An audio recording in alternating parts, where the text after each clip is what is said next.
আবার একটা নতুন ভিডিও নিয়ে হাজির হলাম। আমি কুকুমনি, আমার চ্যানেলের নাম নারী ডায়েরি। তোমাদের আশা করি ভালো লাগবে সবার। নমস্কার বন্ধুরা, শুভ বিকেল। তোমরা সবাই কেমন আছো? আশা করি যে যেখানে আছো ভালো আছো, সুস্থ আছো। তোমাদের আশীর্বাদেও এবং আমার রাধা গোবিন্দর আশীর্বাদে আমিও খুব ভালো আছি। তো দেখো, দুপুরের রান্নাবান্না সেরে চলে এসেছি একটা ভিডিও নিয়ে। তো দেখো বন্ধুরা, আমি তো বেশি রান্নাবান্নার ভিডিও দেখাই না, টুকটাক দু একটা ভিডিও দেখাই। তা আমার ভিডিও শুধু রান্নার ভিডিও না, আমার ভিডিও সব ভিডিও দেখাই। আমি কোথায় যাই, কি করি না করি, কি কেনাকাটা করি, সবই দেখাই তোমাদেরকে। তো আজকে দেখো একটা রান্নাবান্নার ভিডিও দেখাচ্ছি। রান্নাবান্না বলতে রুটি আর মাংস বানাবো শুধু, জানো তো।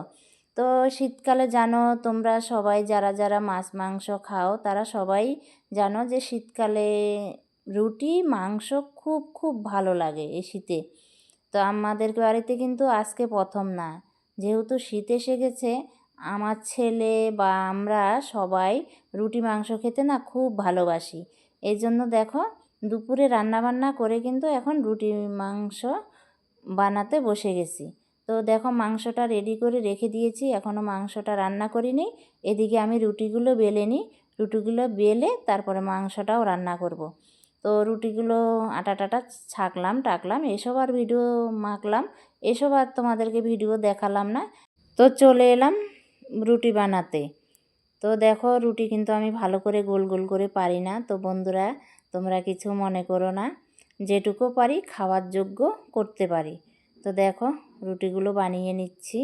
আগে বানিয়ে রাখলে না যখন ছেঁকবো তখন তাড়াতাড়ি ছেঁকা হয়ে যাবে, না হলে বানাবো ছেঁকবো আর এদিকে মাংসর সবজিটাও রান্না করব, তো অনেকটা অসুবিধে হয়ে যাবে। এজন্য আমি সব রুটিগুলো বেলে তারপর আমি এই যে কুলোটার মধ্যে, কেউ কুলো বলে কেউ ডালা বলে, এই যে প্লাস্টিকের এটার মধ্যে রেখে দিচ্ছি। জানো তো রুটি বানানো না বন্ধুরা প্রচুর ঝামেলা। রুটি আটা মা করে একবার প্রচুর প্রচুর ঝামেলা, কি বলবো।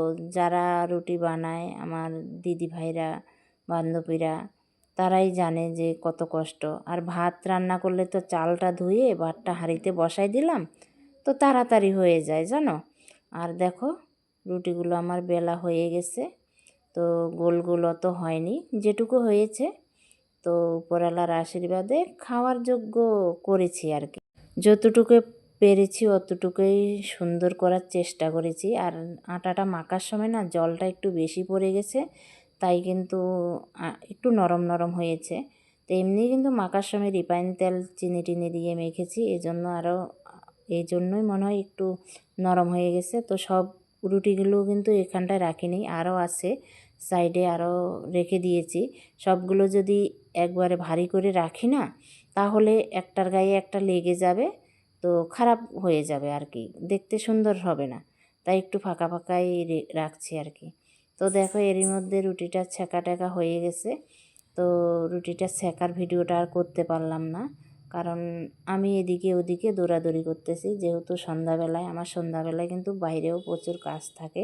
যেহেতু তোমরা জানো সবাই যে আমার বাড়িতে ছাগল গরু আছে, সেগুলো আমাকে বাঁধতে হয়েছে, এজন্য অনেকটা দেরি হয়ে গেছে। আর এদিকে ভিডিওটাও বানাইতে পারিনি, তো এই যেটুকু বানাইছি ওটুকুই তোমাদেরকে দেখাচ্ছি, ছোট্ট ভিডিও। তো তোমরা আশা করি পুরো ভিডিওটাই দেখবে বন্ধুরা। আরেকটা জিনিস লক্ষ্য করো বন্ধুরা, তোমরা রুটিগুলোর গায়ে কিন্তু দাগ দাগ কাটা কাটা দেখা যাচ্ছে, কেন জানো তো? বেলুনিটাই কিন্তু এরকম কাটা কাটা। এটা কিন্তু আমাদের ইন্ডিয়ার বেলুনি না, আমাদের বাংলাদেশের বেলুনি, আমার বাবা এনেছে।